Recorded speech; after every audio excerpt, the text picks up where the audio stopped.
Welcome to Wake and Wellness. Today we have an amazing episode that was spawned by synchronicities. So I'm very excited to share with you guys and just ready to dive right in. So today was not the best day, and I was just feeling I had this feeling of emptiness and sort of like unfulfillment. And I told myself that I needed to meditate to go inward so that I could really identify the root issue, and then I could start to work on it and start to develop a plan for it. And so that's exactly what I did. I started to meditate, and once I began meditating, things, of course, started to just come up and arise. And through all of it, at the end of the meditation, as I was coming out, I had this very powerful pull, and it was to the music that I was playing, which was 𝗕𝗏𝗃𝗏𝗀. It's a new album that he has along with Kamasi Washington. And it was amazing because I may have said that wrong, but it was amazing because listening to it has me now wanting to see exactly who's on the album. But it had me really feeling as if I was open and I could feel that I was being communicated to.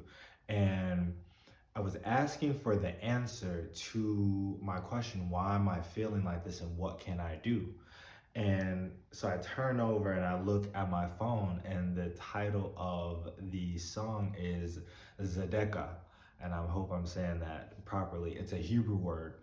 And it struck that jolt in you when you just feel brought to life. And it did that to me because I knew that it was a synchronicity. I knew that it was meant. It was just as powerful this time as when I first read the word, which was maybe a couple of days ago, in this new book, which I was led to, all of this being the synchronicity, which led to this. So it was funny because as soon as I read the word, I said, is that the same word that I just read about in this book, Spiritual Telepathy, which I was called to? I went to a bookstore that I love, the Occult Bookstore. And as I'm there, I'm just going through some of the books, and this was the one that called me, and I pulled it out. And spiritual telepathy, you guys know I've been talking about telepathy, but this one, what I love about it is spiritual telepathy. It's saying it's the highest form of telepathy when we communicate with our soul. And so it's ancient techniques to access the wisdom of your soul. And it just felt like it was calling to me. And I knew that it was, but even more so than I knew. And when I started going through, and I opened to a page and I just started reading from there. But then I go to the beginning, to the table of contents, and I look, and at first I think I went to the 3 types of telepathy. And then I got down to, so I started reading there at like page 65. Then I saw chapter 6, which was building the rainbow bridge.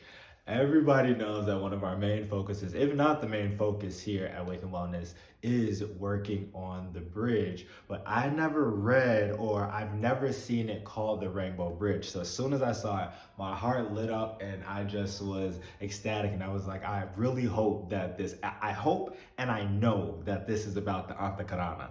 And so I was springing forth like, okay, let me see, let me check. And of course it is, of course. And that's how I also got led to this, not just through telepathy, but spiritual telepathy. My soul really saying, hey, this is exactly what I felt like this book was meant for me, written for me, just like esoteric psychology. And it's funny, this book directly relates to Alice Bailey because Bailey is one of the leading one of the leading teachers within the esoteric realm. And so I'm sitting here thumbing through, about to go back to the 𝗕𝗏𝗃𝗏𝗃 because we know that's where I'm so stuck on. But it was so powerful because I knew, okay, so I just read about this a couple of days ago. I just picked this book up. Obviously, I already knew that it was meant for me. But then this word, 𝗧𝘂𝗃𝗃. And so let's get into, and again, I hope that I'm saying that wrong and not offending anybody.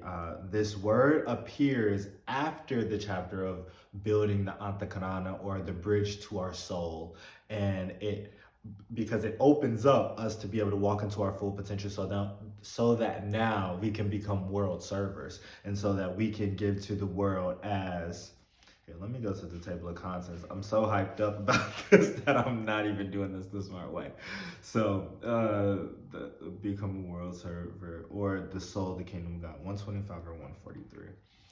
All right. I'm so amped, like, all right, so no, it's not the soul. So perfect. It is the world server chapter. And so I'm just gonna read through this because it's going to make a little bit, it's gonna make everything a little bit more clear exactly what why this is so important. And I'm not going to read through all of it. I'm just going to give maybe the intro paragraph and then get over to the word.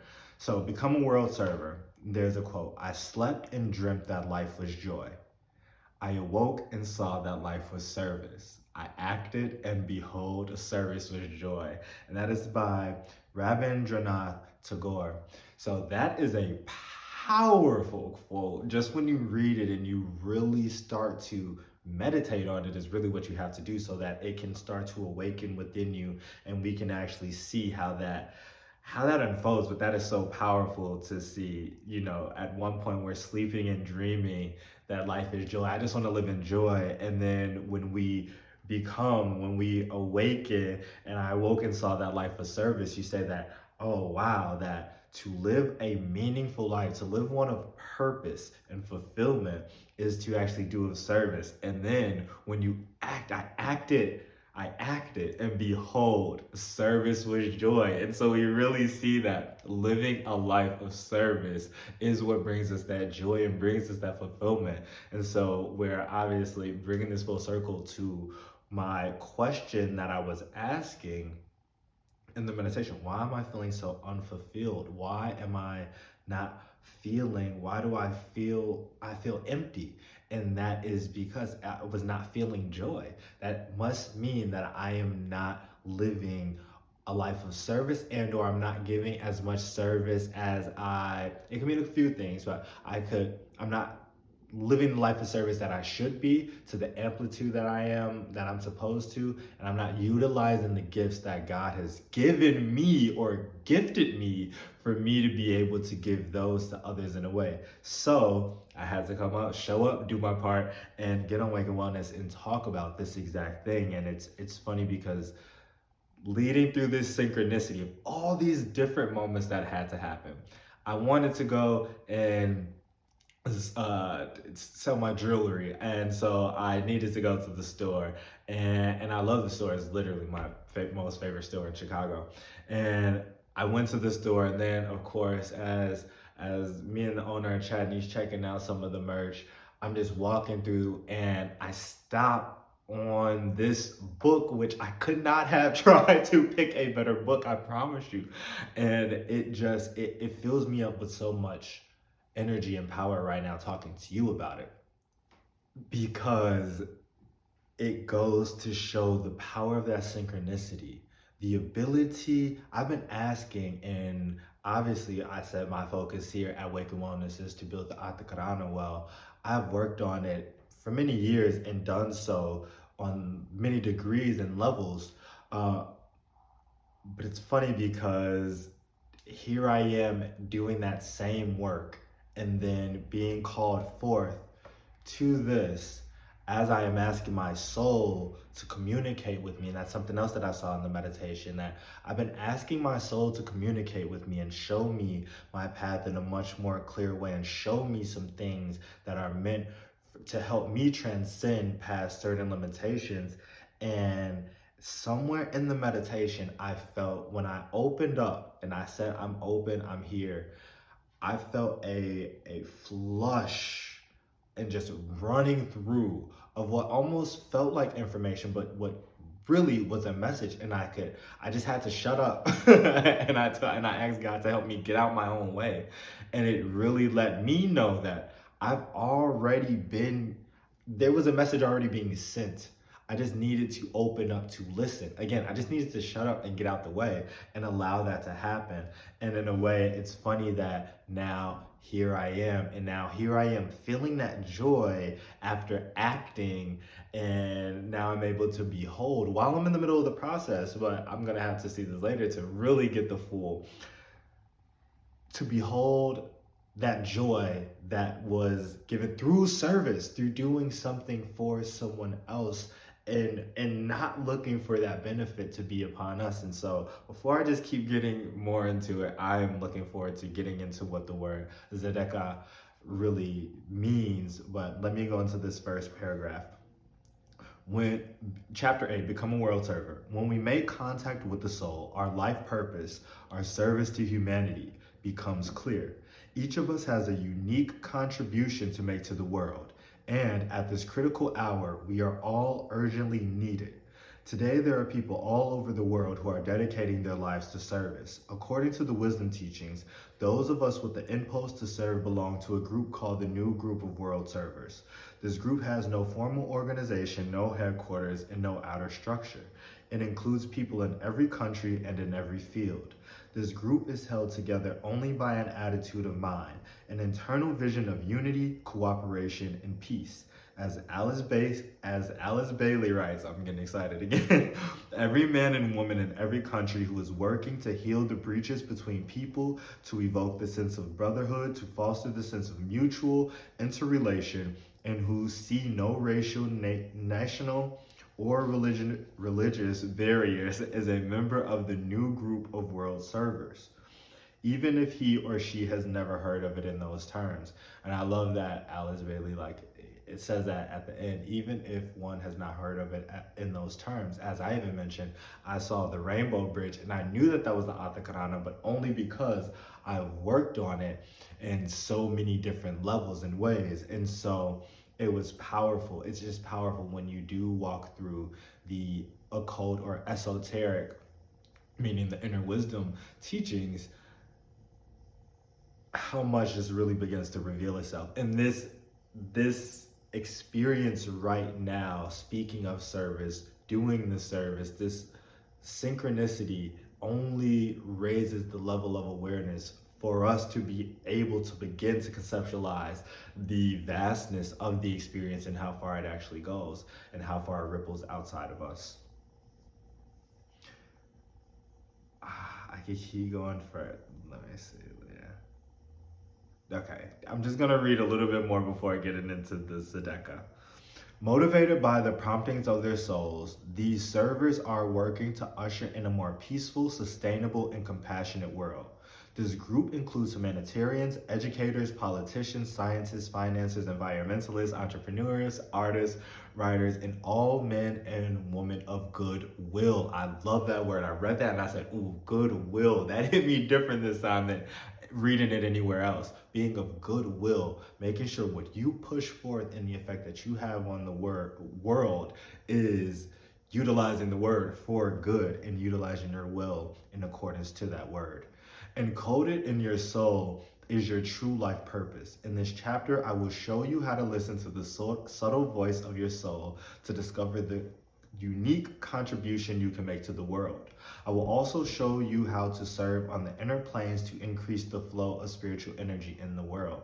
Just talked about all of that and doing that in the meditation and how powerful that is, and that being the reason why we're right here. In the past, those with a spiritual calling often locked themselves away in convents or monasteries. The spiritual inspiration and wisdom they received was not used to help others. The blessings of the soul are not ours alone. As the light of the soul pours into our hearts and minds, it is our duty to circulate and share this divine energy with the world. Come on. As Pema Chodron writes in The Places That Scare You, A Guide to Fearlessness in Difficult Times, few of us are satisfied with retreating from the world and just working on ourselves. We want our training to manifest and be of benefit. The Bodhisattva warrior therefore makes a vow to wake up not just for himself, but for the welfare of all beings. And I came into contact with that teaching of the Bodhisattva warrior in school right around the time of my awakening. And it was funny because when I read it, it pulled some chords, and I was like, wow, I wonder, is that me? Because it felt like, and I was like, and my human soul said, I don't want that to be me, because I just want to get good and just like, and be, and illuminate. But what was funny was at my core, I could feel inside something saying, no, this is you. No matter if you woke up now, it's not going to do you any good, because there are so many others that need to be awoken, and you won't feel satisfied till that is done. And so it's funny because when I read this again, I said, wow, it's funny how I'm back here also talking and doing exactly what I just mentioned, talking and instructing a bit on how to really wake up to the experience of the 𝗕𝗃𝗃 and needing to build the bridge, or the rainbow bridge, so that we can communicate with the soul, and so that we can live our lives in fuller purpose. And so it's funny again how I'm now here, also back with this teaching of the Bodhisattva warrior, and it's just coming full circle, and I love it. Life really is something wild. Service and philanthropy. The awakening soul can be seen in the increased focus on the awakening soul can be seen in the increased focus on philanthropy in the world today. That is powerful. The word philanthropy from the Greek, we're about to get into some etymology, and I love this, and I'm gonna go into it on the actual word itself, but I'm just setting it up because here it's just, I love esoteric psychologists, those who, or one that just belongs to the other discipline. Doesn't even work that way. I was gonna say one that belongs to the other discipline but pays homage to. If you're a psychologist that gives and says and pays homage to the esoteric side, which is just inner understanding, which if you're a real psychologist, you have to do that. And if you're a real esoterist, you have to take into account psychology so that you can maximize, so that you can take into account what it means to optimize self and actualization. And you must get into the opening and the confrontation of the subconscious. So the other side needs the other side. So if you're really one or you're really the other, you're really both. And that's why I love the teachings of 𝗨𝗪 Bailey, who wrote Esoteric Psychology. And we talk about those rays, we talk about the esoteric side, but the psychological side highlights, and vice versa. It's just so beautiful. And on each side, when you really are working with a deep understanding of self, you have to utilize etymology, because to understand us and understand self, we have to somewhat do a backtrack and a trace, really going, which is just like lineage. And we're doing that with etymology to get at the root of the word, and that's getting at the root of the expression, the root of the vibration, which we are. So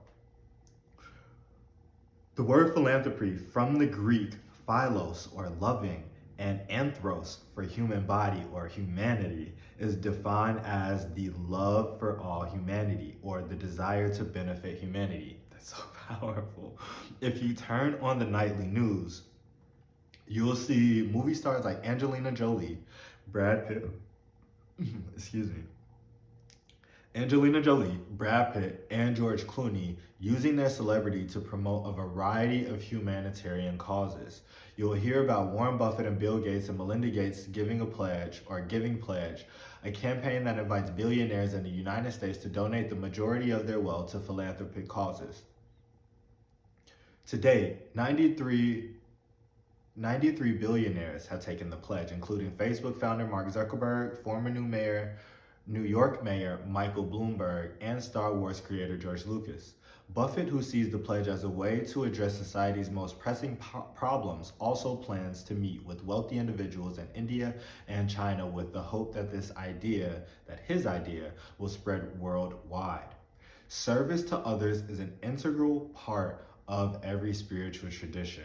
Christians are taught that it is more blessed to give than to receive. We about to get into it, y'all. And many regularly tithe 10% of their incomes to the church. The Bible tells us that when we freely give to others, the window of heaven are open and blessings of God are poured down upon us. That is so powerful.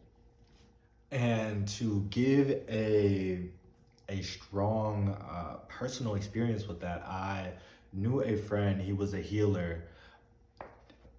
I believe I met him and he was doing Reiki. I know he was doing energy healing. I don't know if he was doing Reiki before I found out about Reiki, but I was still into energy healing and still doing it before finding out about Reiki. And so he once said, I love giving healings because when I go to sleep, the angels are doing the work on me and I can feel it. And that was so powerful. And I remember it clear as day, just sitting in the room, like him saying, I'm like, man, like, can you really see, like, and not asking if he could, but just like, was there a way to be able to, and more than just see, really feel and experience, I guess more than anything, and go, are the angels right there past the veil, like right here, and just really doing that, giving that karmic massage. And it is real. It's so true. And it's funny because once I was doing a healing on a friend, and he had very it was like mucky root chakra, just like very dark. It just reminded me of a swamp, and it was almost like hard to get through or even pass, like when I was trying to pass energy through. And it was a little bit spooky. But I remember having, like, as I was doing it, I had my eyes closed, and I remember as I had my hands out and was just trying to pass the energy, and I could just feel the blockage, I got a message, and it was like a whisper, and I just said what it said, and I just trusted that. And even saying it now, and it's funny, and it's always funny talking about telepathy, because of course, the typical person in human mind, even as I talk about it, my human mind wants someone to go against it. You go, oh my God, how would you, like, for real? Like, okay, all right. But it was just powerful. And this reminds me to trust in your ability and your intuition. And so it said, you need to learn. It said something to the effect, I don't remember exactly what it said, but it said something like, you need to be okay with being, like, with opening up and stop being scared. All your angels got you. And I remember just having this vision of, it felt like a Marvel versus like Capcom, where it was like you got your couple of players, on both sides, and they can tag team and jump in. But it was just like 100 angels. And it just felt like they were just coming, like, out of the corner screen of the video game and just all, like, doing this Kamehameha. And I just remember being obviously the conduit, and just like having myself open, just like, and talking about it now can even show you how powerful it felt, because I'm almost in tears of joy just thinking how powerful it was, and just being like, and I before I even said it to him, I was like, hey, I just gotta say this to you because I feel like this is what is being said to you, like your angels. And I remember after I said, he said, wait, what you say? Because I could feel, like, I felt like I heard it, and I could feel that. And that's what gave me the boost, like, okay, so I know I'm not tripping. I know I'm not just sitting here thinking, and just talking and just winging this, like many people think, like, you're just coming off the top with this, like, dude, for real. Like, and it was so powerful because to look at that situation and feel and be a part of something that is greater than yourself, and not even want to take, when things are in divine alignment and you're in alignment with them, that means that you already know, like, you know what's good, to say the least. You're not trying to take credit for what source is doing. You're not trying to take credit for the love that is flowing through the universe. You're grateful to be a part of it, and you want to make sure that you're sharing that, because your cup is full, your fountain is spewing, and all you know how to do or what to do is just to give that out. And so that's really what we're talking about here. And it was powerful to have that friend say that, like, I love giving these Reiki healings because the angels really do shower me and the love and the light, and it's real and it's beautiful.